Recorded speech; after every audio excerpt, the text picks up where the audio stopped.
Bonjour peuple de Dieu, bienvenue à notre émission Temps d'enseignement que vous savez qu'on avait arrêté depuis un certain temps, mais grâce à Dieu, nous reprenons pour l'édification du peuple de Dieu. Et là, nous vous invitons vraiment à vous connecter, à inviter des amis, des frères, toute la famille, pour qu'ensemble, nous puissions édifier un corps de Christ puissant. Déjà, que Dieu bénisse tous ceux qui ont participé à l'achat de tout ce matériel qui est tout autour de nous, qui fait que vous voyez cette belle image. Vraiment, ce n'est pas l'œuvre d'une personne ou de deux, mais c'est l'œuvre de tout un groupe. Et vraiment que le Seigneur bénisse tous ceux qui ont participé à la mise en place de ce décor. Et là où nous sommes arrivés maintenant, nous allons prier, recommander ce temps au Seigneur Jésus afin de pouvoir commencer. Ce matin, nous allons rendre grâce à Dieu qui nous a permis de nous retrouver ici ce matin. Au nom de Jésus, prions. Père, nous te disons merci et nous te rendons grâce. Seigneur Jésus, il t'a plu ce matin de nous rassembler. Oh Jésus. Alors que, éternel, mon Dieu, nous étions couchés il y a quelques heures comme des morts, mais éternel, tu as veillé sur nous, tu as veillé, éternel, sur notre santé, sur nos forces. Oh Jésus, nous aurons pu nous réveiller avec un palu, avec une fièvre, Seigneur, qui allait nous empêcher de sortir, venir faire ton œuvre. Mais éternel, tu n'as pas voulu cela. Oh Jésus, tu as simplement, Seigneur Jésus, gardé nos âmes, Seigneur. Tu nous as protégés d'une manière extraordinaire pour que nous, Seigneur Jésus, pour que, Père, nous fassions des espoirs, Seigneur, pour ce qui concerne seulement, Seigneur Jésus, la santé. Éternel, mon Dieu, tu nous as gardés. Merci Seigneur Jésus pour cette force qui coule en nous. Oh Jésus, éternel, cette force ne nous a point fait défaut. Oh éternel mon Dieu, et c'est vraiment une grâce. C'est vraiment une grâce. Quand nous imaginons déjà des hommes plus costauds, plus en forme, plus entraînés que nous. Éternel, qui aujourd'hui sont malades. D'autres même, Seigneur, ont des ceintures. D'autres, Seigneur Jésus, oh, sur une civière, Seigneur Jésus, en train d'être portés. Mais nous, oh éternel mon Dieu, nous qui ne mangeons pas mieux, nous qui ne sommes pas mieux entretenus, Seigneur Jésus, aujourd'hui, nous qui ne sommes pas bien entretenus, Seigneur.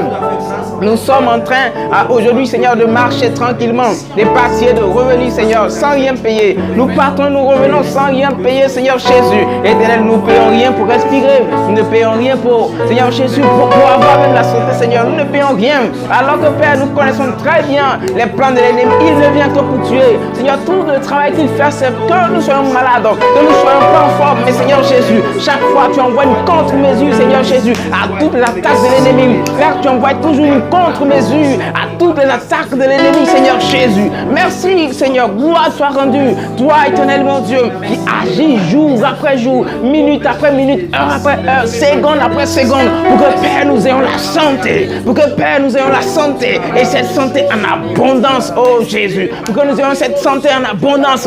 Merci, Père. Merci, Seigneur Jésus, pour cet amour merveilleux. Au nom puissant de Jésus. Merci, Seigneur. Nous allons prier ce matin. Nous allons aller devant le Seigneur. Car en réalité, le Seigneur, il n'est pas méchant. Ses mains ne sont pas courtes, ses oreilles ne sont pas dures. Mais ce sont nos péchés qui nous ont éloignés de lui un temps soit peu. Nous allons prier et demander pardon, Seigneur, pour toutes nos offenses.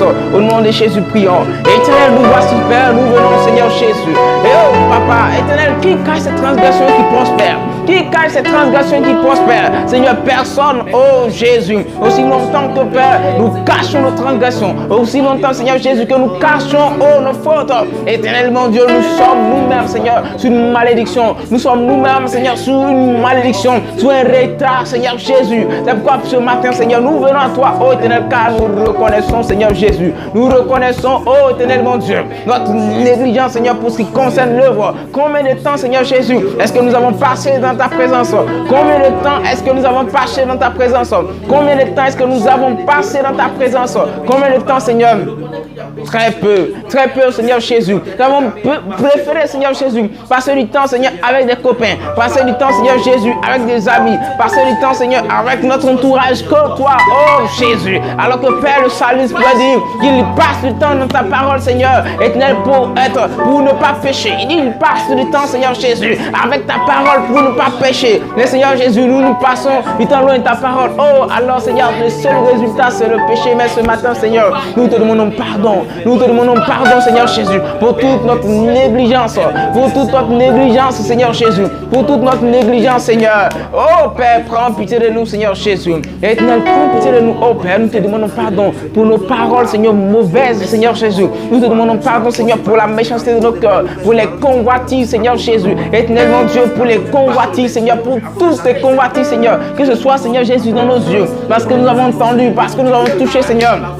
Partout, oh éternel mon Dieu, où nous avons, Seigneur Jésus, oh Père, appliqué la convoitise, les règles de la convoitise à nos jeux, à notre vie, Seigneur Jésus. Nous te demandons pardon, nous te demandons pardon, Seigneur. Pardonne tous ici, Seigneur Jésus, afin qu'éternel mon Dieu, ta sainteté remplisse, Seigneur, ce lieu. Éternel, pardonne-nous et surtout lave-nous, Père, afin que ta sainteté remplisse ce lieu, Père, afin que ta sainteté remplisse ce lieu. Car là où il y a la sainteté, Seigneur, là est ta présence. Là où il y a la sainteté, Seigneur, là où il y a ta présence.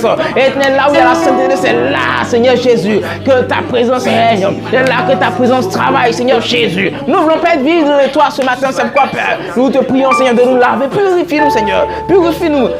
Au nom de Jésus. Seigneur, purifie-nous. Éternel, purifie-nous, Seigneur. Afin qu'éternel, mon Dieu, nous montons, Seigneur, dans les degrés. Afin que nous montons dans les degrés de ta présence. Afin que nous montions dans les degrés de ta présence, Seigneur. Purifie-nous, oh Jésus. Purifie-nous, Seigneur, afin que nous entrions, nous montions dans les degrés de ta présence. Au nom de Jésus. Oh Seigneur. Merci Père, merci de nous laver, de nous purifier, de nous revêtir d'un manteau nouveau. Oh, parlant de manteau, nous allons demander au Saint-Esprit. La Bible dit d'être revêtu, oh, du Saint-Esprit. Nous allons demander au Saint-Esprit de venir nous revêtir pendant ce moment-là, qui nous remplisse et qui remplisse toute cette atmosphère au nom de Jésus, prions. Saint-Esprit de Dieu, là où deux ou trois sont assemblés en ton nom.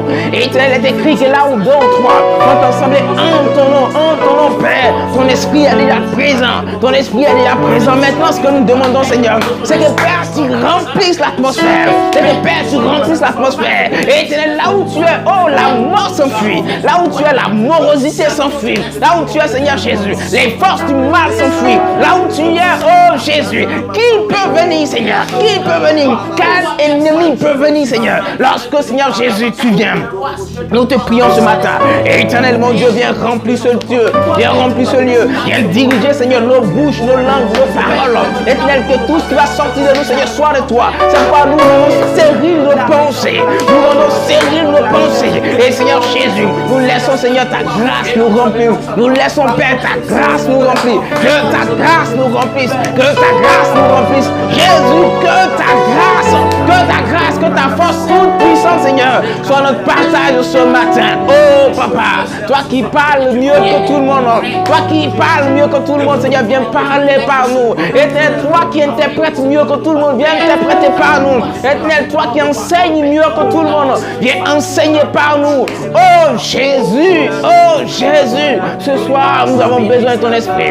Nous avons besoin de toi, Seigneur Jésus, pour donner un sens à ce que nous faisons. Nous avons besoin de ton cachet pour valider ce moment, Seigneur. Nous avons besoin de ton sceau, oh Saint-Esprit, pour valider ce moment. Car celui qui bâtit, si toi, l'Éternel, tu nous bâtis avec lui, il bâtit en vain. Si tu nous bâtis, afin que nous ne passions pas un temps en vain, au nom puissant de Jésus, nous allons prier et confier ce moment dans la main du Seigneur. Que l'Éternel vienne disposer toutes choses au nom puissant de Jésus, prions. Seigneur Jésus, Père, nous soumettons ce temps, Seigneur Jésus, à toi.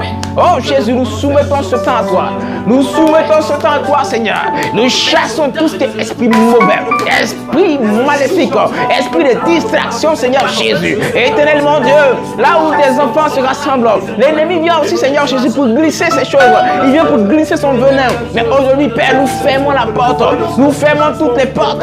Nous détruisons tous les points de contact, Seigneur Jésus, où l'ennemi peut s'arrêter, Seigneur. Nos cœurs, Seigneur Jésus, sont pour toi. Éternel, chasse tout ce qui n'est pas de toi, Père. Chasse tout ce qui n'est pas de toi. Au nom puissant de Jésus. Au nom puissant de Jésus. Oh, Père, merci. Merci, Seigneur Jésus. Oh, Éternel, mon Dieu, merci. Merci, Seigneur Jésus. Oh, Seigneur, merci. Au nom puissant de Jésus. Nous prions pour la fin. Seigneur, nous te rendons grâce, toi qui nous as rassemblés ce matin. Éternel, c'est en ton nom que nous sommes là, Seigneur. Oh, là où, Seigneur Jésus, les hommes sont rassemblés en ton nom, ton esprit est présent. Te demandons, Seigneur, de venir prendre le contrôle. Seigneur, dirige toutes choses. Maintenant jusqu'à la fin, Seigneur Jésus, garde nos âmes, nos cœurs, nos esprits et tout ce qui est en nous, oh Éternel, mon Dieu, afin que nous passions un temps glorieux dans ta présence, au nom puissant de Jésus que nous prions. Amen. Amen. Amen. Que le Seigneur vous bénisse. Maintenant, ce que je vais vous demander, c'est de partager cette vidéo et de mettre des pouces bleus pour soutenir la communauté. À quoi est-ce que ça sert les pouces bleus? Ça sert à l'algorithme de YouTube de faire remonter la vidéo pour que plus de personnes puissent être touchées par le message. Imaginez un instant que vous regardez vous seul et que vous ne partagez pas, vous ne commentez pas, vous ne faites rien.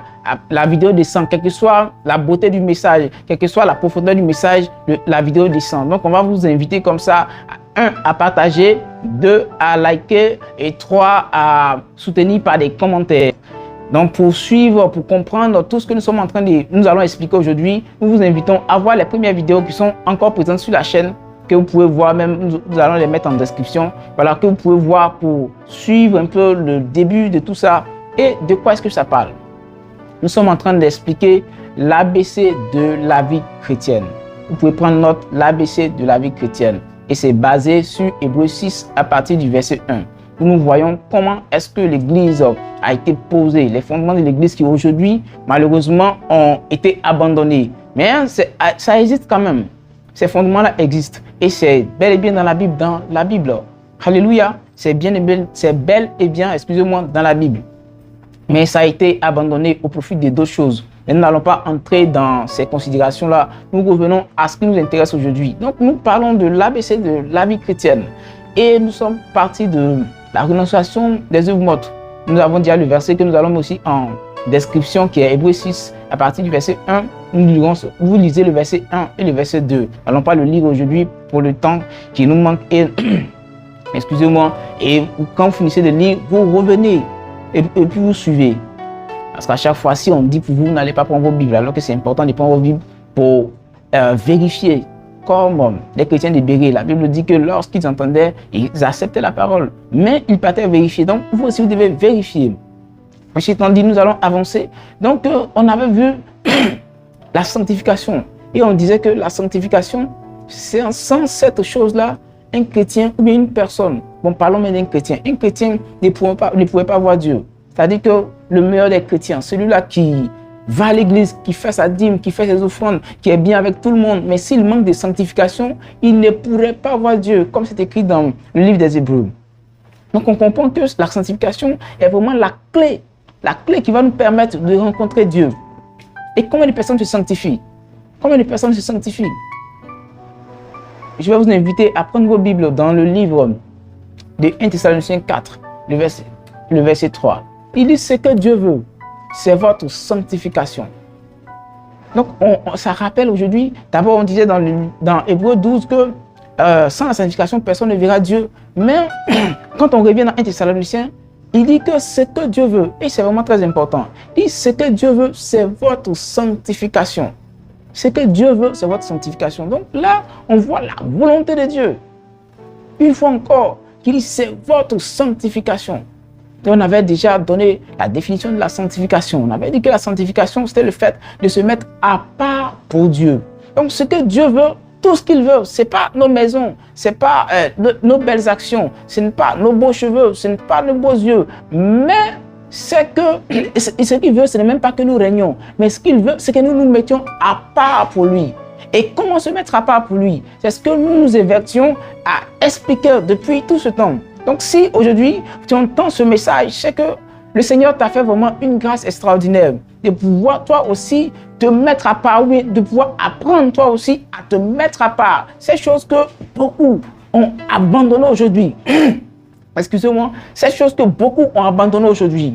Et je t'invite vraiment à apprendre avec moi comment se mettre à part. Comment se mettre à part. Et pour pouvoir comprendre comment est-ce qu'on se met à part, la première des choses, c'est dans le livre de 1 Thessaloniciens chapitre 5, au verset 23, que vous pouvez prendre note, mais on va donner ça directement, on va paraphraser. Il dit que le Dieu de paix, lui-même vous sanctifie, tout votre être, et que votre corps, votre âme et votre esprit soient gardés irrépréhensibles lors de l'avènement de notre Seigneur Jésus-Christ. Très important. Donc quand on parle de sanctification, on se rend compte que la sanctification va concerner tout notre être. Et il divise maintenant l'être, c'est-à-dire que le corps, l'âme et l'esprit. Et dans les premières vidéos, nous avons commencé déjà avec la sanctification du corps. Nous avons fait une vidéo de plus d'une heure. Nous avons parlé spécialement de la sanctification du corps. Et l'introduction a été faite dans la deuxième vidéo de la sanctification de l'âme. Et c'est sur la sanctification de l'âme que nous sommes. Nous avons travaillé déjà, on avait eu pour test des bases Galates 5 à partir du verset 19. Et on a débattu, on n'avait pas encore fini. Donc nous revenons aujourd'hui maintenant pour continuer avec ce qui concerne la sanctification de l'âme. Donc maintenant que, on peut dire c'est maintenant que nous entrons dans le message de ce jour et on va vous inviter vraiment à vous asseoir confortablement dans vos fauteuils, à mettre vos casques pour ceux qui ont des casques et puis nous allons continuer. Donc on a Galates 5 verset 19. Mais avant de continuer, il faut que je rappelle quelque chose. Parce que quand on dit la sanctification de l'âme, il ne faudrait pas qu'on pense à quelque chose d'abstrait. Non, il n'y a rien d'abstrait. Et qu'est-ce que ça renferme cette histoire de sanctification de l'âme? Alors on va essayer d'expliquer un peu. On se rend compte que quand on parle de l'âme, c'est le sang des émotions. Et quand on parle d'émotions, qui dit émotion parle de cœur. Avant on disait plutôt nos entrailles. Quand vous allez écouter David parler, va parler toujours de entrailles, entrailles, entrailles, entrailles. Mais aujourd'hui, de notre jour, nous parlons plutôt de cœur. Dans tout ce qui concerne l'âme, nous allons sentir que ça vient du cœur. Ça vient du cœur. Et pour comprendre ça, vous allez prendre vos Bibles. Là, maintenant, vous pouvez lire. Vous allez prendre vos Bibles dans le livre de Proverbes, le chapitre 4, je crois, le verset 23, que nous allons lire pour vous. Chapitre 4, le verset 23. Il dit, garde ton cœur plus que toute autre chose, car de lui viennent les sources de la vie. Amen. Donc, quand on vient, Dieu dit de garder notre cœur plus que toute chose, car de lui viennent les sources de la vie. Mais quelles sont ces sources qui viennent? Ces sources-là peuvent être soit des mauvaises choses, soit de bonnes choses, mais ça demeure pas moins des sources. Et ça, il faut que vous le sachiez. Donc, quand il dit de garder ton cœur plus que toute autre chose, ça fait suite à quoi? Une fois, les disciples de Jésus avaient commencé à manger et ils n'ont pas lavé leurs mains. Donc, les Juifs qui étaient là, ils étaient scandalisés. Ils disent, mais toi, tes disciples là, ils n'observent pas les lois. Hein? Comment se fait-il que vous, toi qui viens, qui enseigne vraiment un message si puissant, tes serviteurs ne lavent pas leurs mains lorsqu'ils mangent? Il dit, mais c'est qui suit l'homme là? C'est pas ce qui rentre dans sa bouche, hein? C'est plutôt ce qui sort. Et car c'est du cœur que sortent les calomnies, les impudicités, la cupidité, tout ce qui est mauvais, c'est du cœur que ça vient. Donc ne vous basez pas sur le fait qu'il ne lave pas les mains, mais plutôt ce qui va sortir de votre cœur. Donc quand le sage Salomon dit de garder son cœur, il sait de quoi est-ce qu'il parle. C'est un homme qui avait de la science, il sait de quoi est-ce qu'il parle. Donc quand il dit de garder son cœur, il sait vraiment de quoi est-ce qu'il parle. Mais avant d'arriver au chapitre 4, au chapitre 3, il a dit quelque chose de vraiment très intéressant que nous allons prendre ensemble avant de continuer notre enseignement. Je vais vous lire Proverbes chapitre 3, du verset 1 à 5, que vous allez devoir noter et méditer là-dessus. Il dit, mon fils, n'oublie pas mes enseignements et que ton cœur garde mes préceptes. Encore le cœur revient. On verra en quoi est-ce que le cœur va travailler ici. Car ils prolongeront les jours et les années de ta vie et augmenteront ta paix. Que la bonté et la fidélité ne t'abandonnent pas. Lis-les à ton cou, écris-les sur la table de ton cœur. Tu acquerras ainsi de la grâce et une raison saine. Oh. Aux yeux de Dieu et des hommes, confie-toi en l'Éternel de tout ton cœur et ne t'appuie pas sur ta sagesse. Donc nous voyons ici que Salomon est en train de mettre son fils en garde pour ce qui concerne son cœur, parce qu'il sait tout ce qui peut sortir du cœur. Tout ce qui peut sortir du cœur. Du cœur sort quoi? Du cœur sort les habitudes. Du cœur sort notre manière de faire. Du cœur sort les colères. Mais ce qu'aujourd'hui nous allons travailler dessus, ce sont les habitudes. Du cœur sort les habitudes. Et les habitudes, ce sont des choses à prendre très au sérieux. Une mauvaise habitude va nous conduire forcément à l'enfer. Nous ne serons pas sauvés, mais de bonnes habitudes vont nous conduire au royaume de Dieu. Mais aussi de bonnes habitudes mal interprétées, bien mal exécutées, peuvent aussi nous tromper.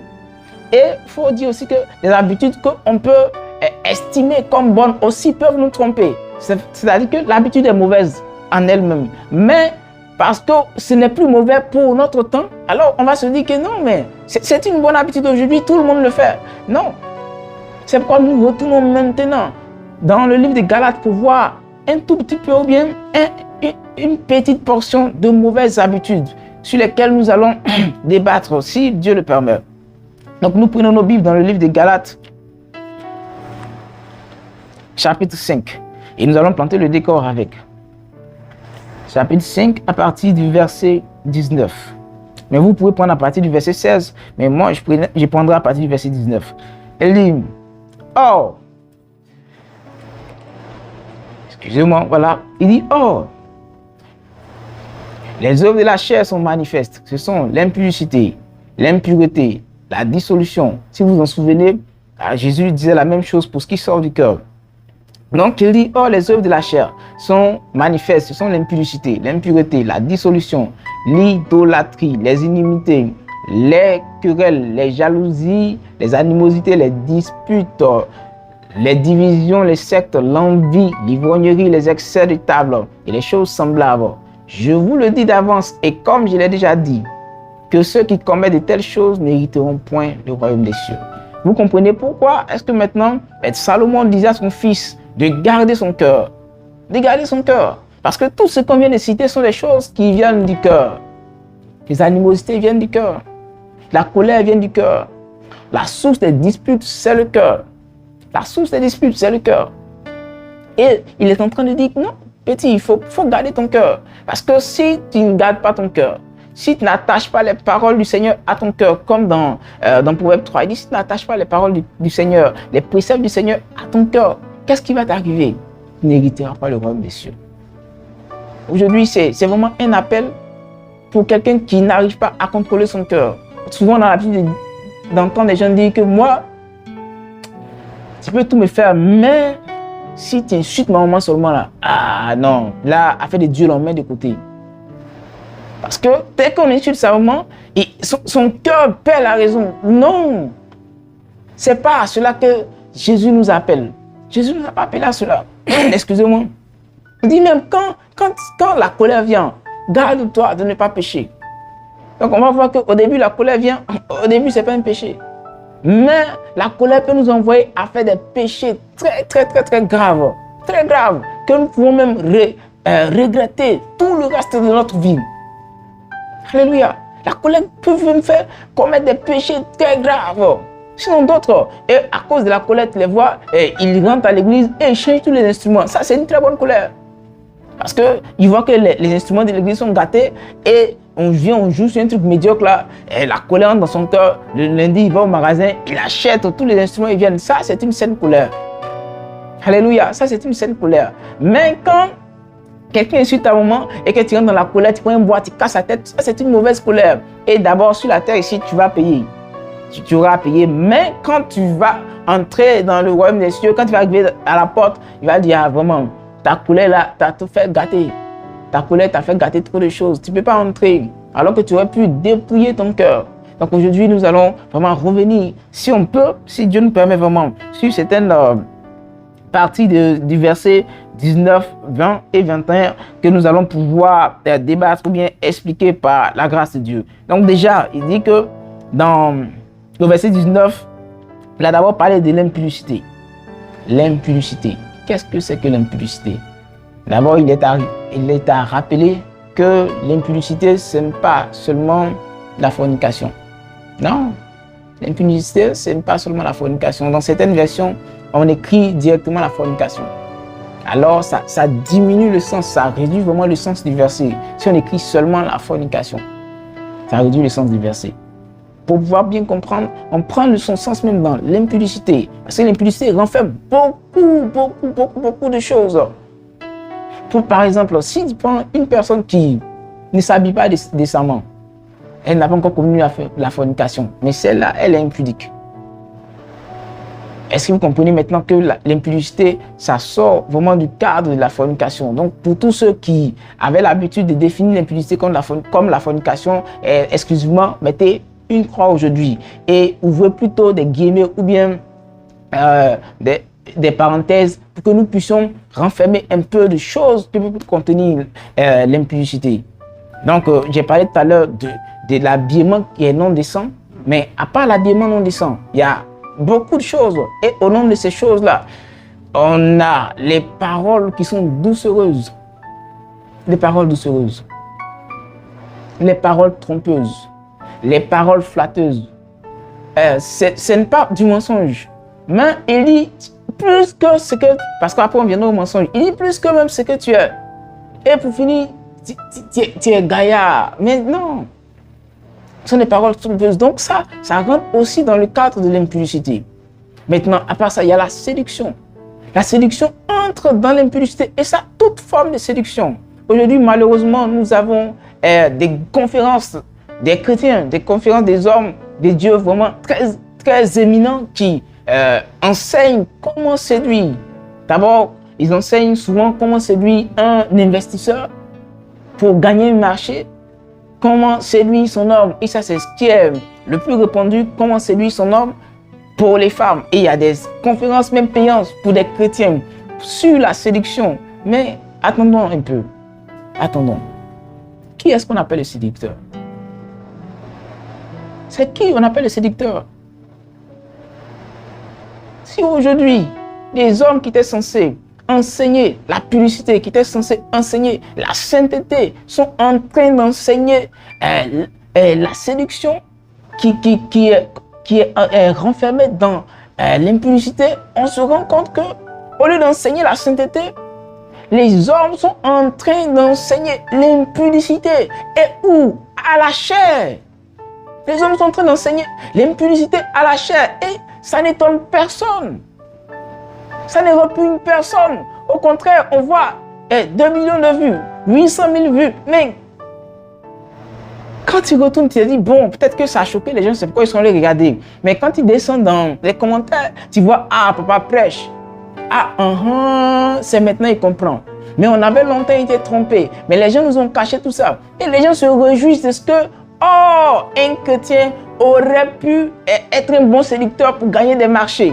Et les gens sont maintenant heureux. Ils se retrouvent et disent, waouh, on avait été enfermés maintenant. Voici un homme de Dieu qui nous ouvre les yeux. Mais aujourd'hui, je vais vous dire la vérité. Cet homme de Dieu ne vous ouvre pas les yeux. Bon, je ne sais, c'est un homme de quel Dieu. Mais c'est quand même un homme de Dieu. Mais un homme de quel Dieu, je ne sais pas. Du coup, cet homme-là qui aujourd'hui est en train, vous pensez, est en train de vous ouvrir les yeux. Non, il est en train de vous fermer les yeux. Il vous ferme les yeux sur les choses saines pour vous ouvrir les yeux sur les choses impudiques. Et rassurez-vous que celui qui commet l'impudicité, celui qui va demeurer, qui va appliquer de tels messages, n'héritera pas le royaume des cieux.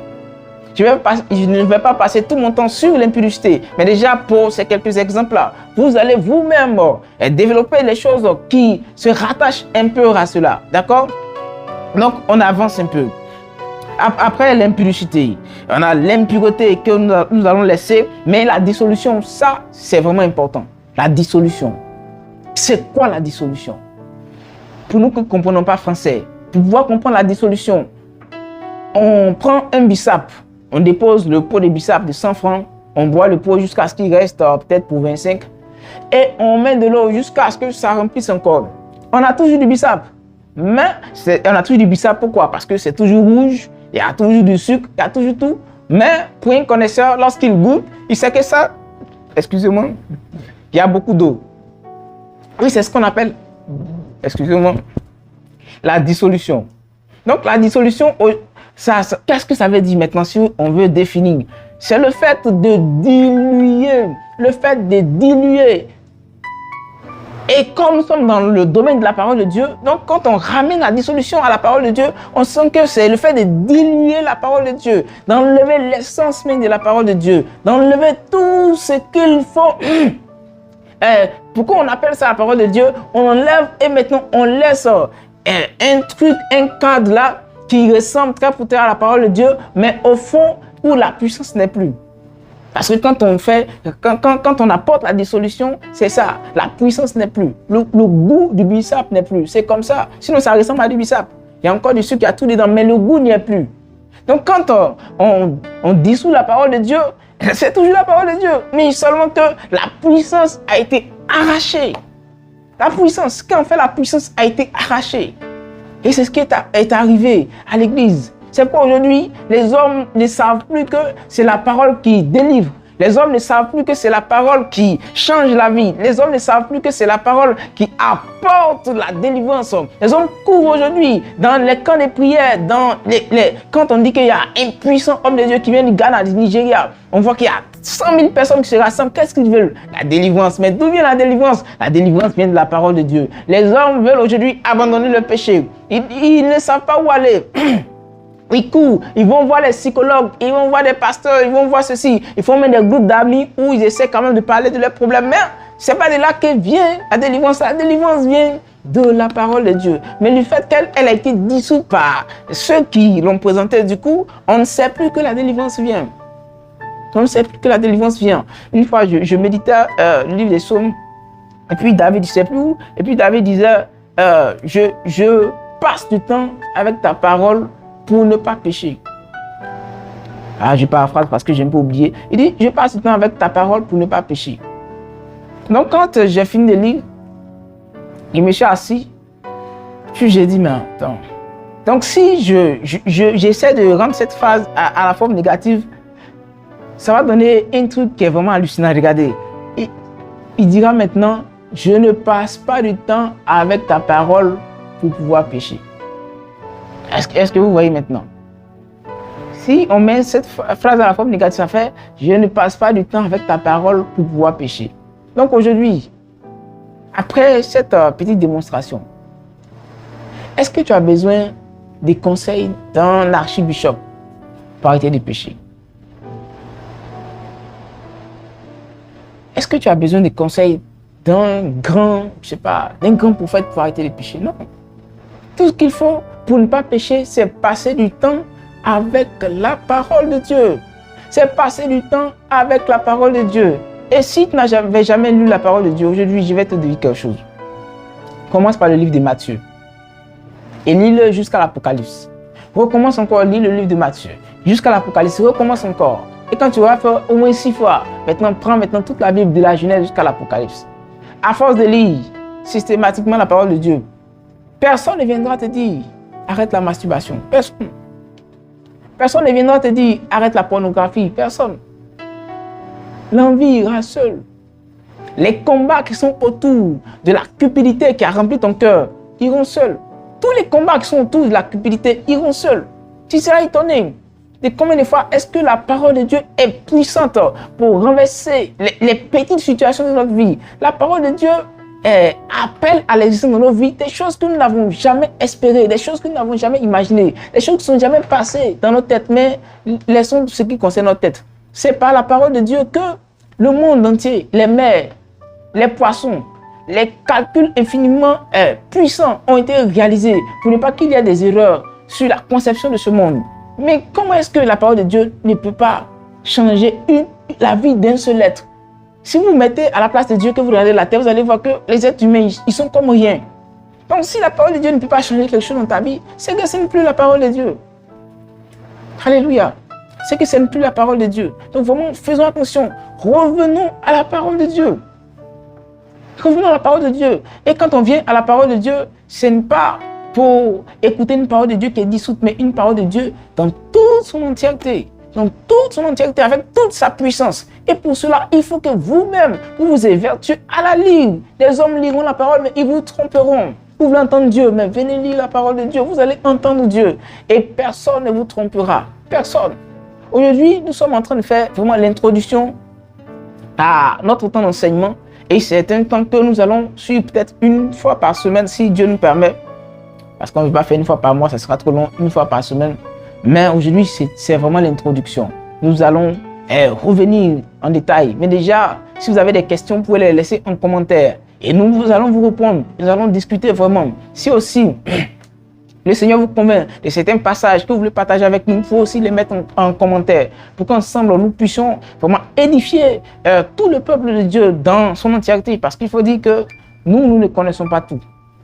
Nous ne connaissons pas tout. Alors, si vous avez des passages à apporter pour développer, c'est ça vraiment la bienvenue. Donc, que le Seigneur vous bénisse et passez une bonne journée. N'oubliez pas de vous abonner et de partager vraiment cet enseignement avec toute votre famille. Que Dieu vous bénisse. À bientôt. Oh Seigneur, nous venons encore devant ta face afin de nous enivrer de ton amour qui est plus excellent que les vins de ce monde.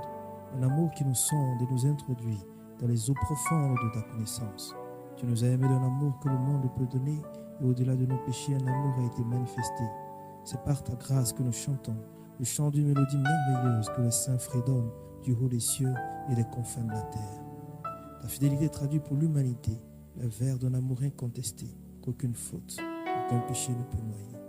Ta bonté jaillit sur notre face et le sentiment de l'œuvre du salut fait bondir nos cœurs ivres de joie. Merci Jésus.